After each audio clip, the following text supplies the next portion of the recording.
All right, let's get started with another deep dive. This time, we're heading straight into the Shaolin Temple, the legendary home of, well, the legendary 72 arts, right? We've got these excerpts from an article all about it.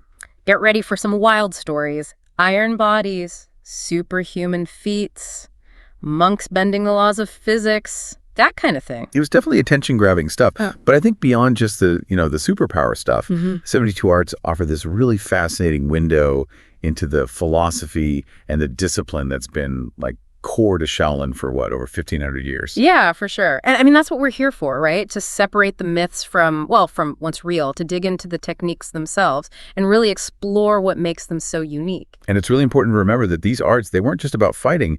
They were and still are, I think, a path to physical, mental, even spiritual growth. Right. Makes sense. So let's go back in time for a second. How did these 72 arts even, get started? Well, the legend goes back to this monk, Bodhidharma.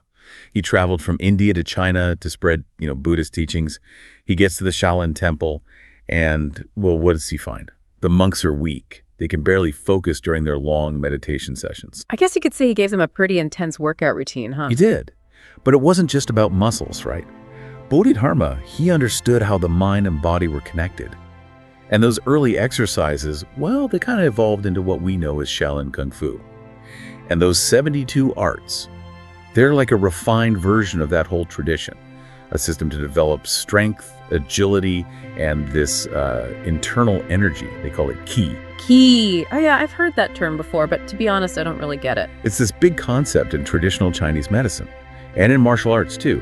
Sometimes it's called life force or energy flow. Think of it as like a vital force. Yeah, that kind of runs through everything alive. And Qing Gong. That's what they call these breathing exercises, meditation, and physical movements, all to kind of control that energy. So you're saying it's about using that energy inside you to get stronger and, I guess, sharpen your mind. Exactly. And that's where those 72 arts get super interesting. You've got techniques focused on external training, making your body tougher, like able to take a hit. Think iron shirt or the iron head techniques. Those are the famous ones. Wow. Yeah, just the names sound hardcore. Oh, they are. Imagine, years, right? Carefully hitting your head against harder and harder stuff, or training your body to just absorb these crazy blows. I'm wincing just thinking about it, but that's just one part of it, right? There's more. There is. You've also got arts that focus on agility, speed, and that internal power we were talking about. Yeah. Things like light body skill. They call it Qing Gong. It lets them move so gracefully, like they're breaking the laws of gravity, running on walls, jumping these huge distances. It's wild. And then there's stuff like iron palm or diamond finger, where it's all about focusing your chi, putting a ton of force into one blow. Okay, now I'm picturing a monk breaking bricks with just his finger. But with 72 different arts, man, where do you even start?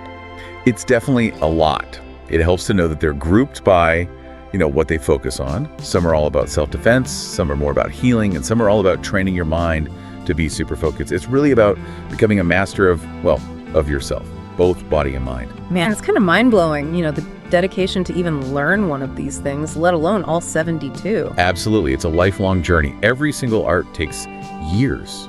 Sometimes decades, right, of intense daily practice. It really makes you think, though, right? How do these techniques even fit into, today's world? Could a modern fighter even try to master all 72 arts? That's a good question.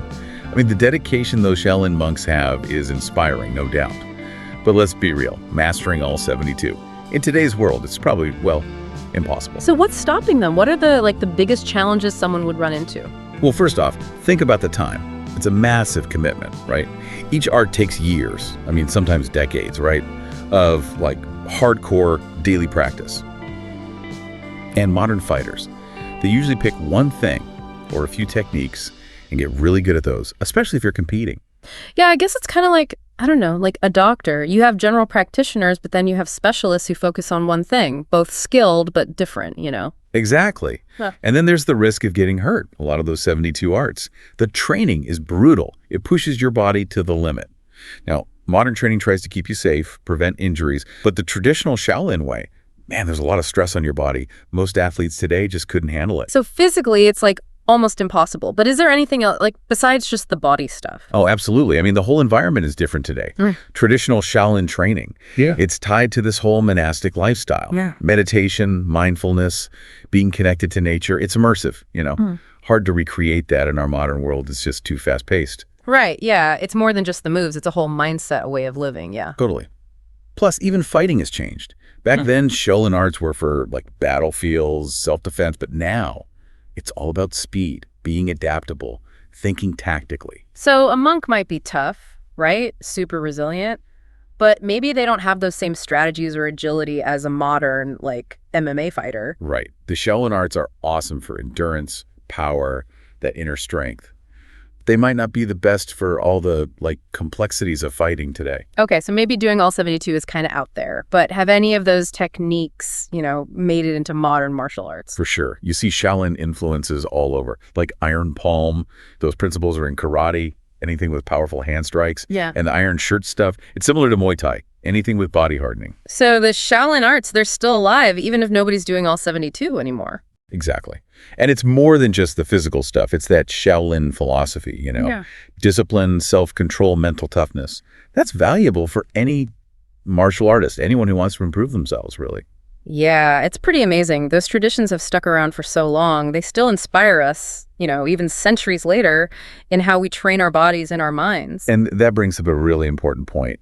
What can we, the non-monks of the world, learn from the Shaolin Arts? Like, from that focus on mastering yourself, body, and mind? It's a good question, right? I mean, most of us aren't going to be, like, training to smash bricks with our heads or anything, but there's definitely stuff we can learn. For sure, like discipline, practicing consistently.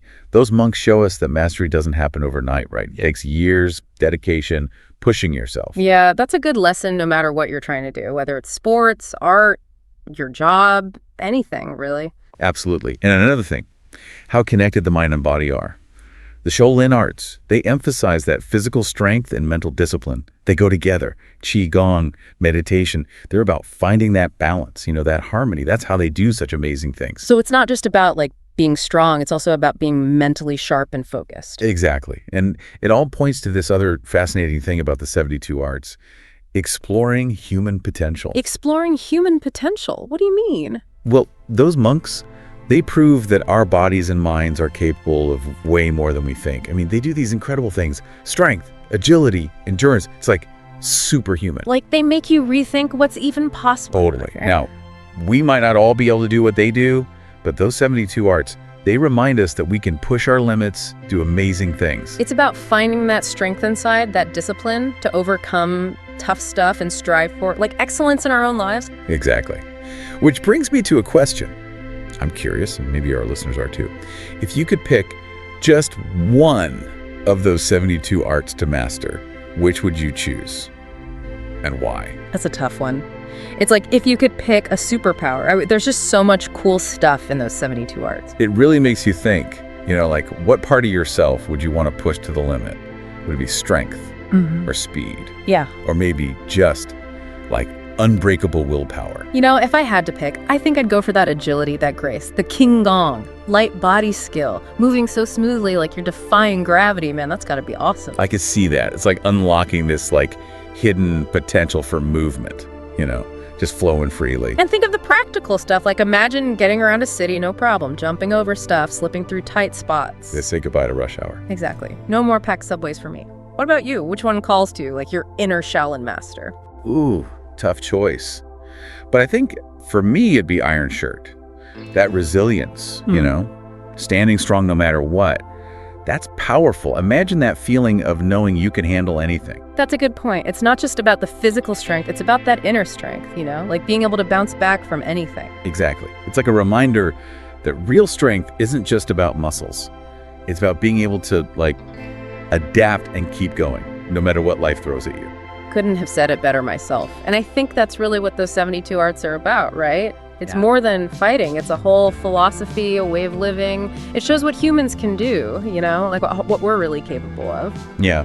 And even if most of us never learn to, like, break bricks with our heads or whatever, those Shaolin monks, they inspire us. Their dedication, their discipline, it's pretty amazing. It reminds us that we can all grow, become better versions of ourselves, whether it's through physical training or mental discipline, or just going after something that challenges us.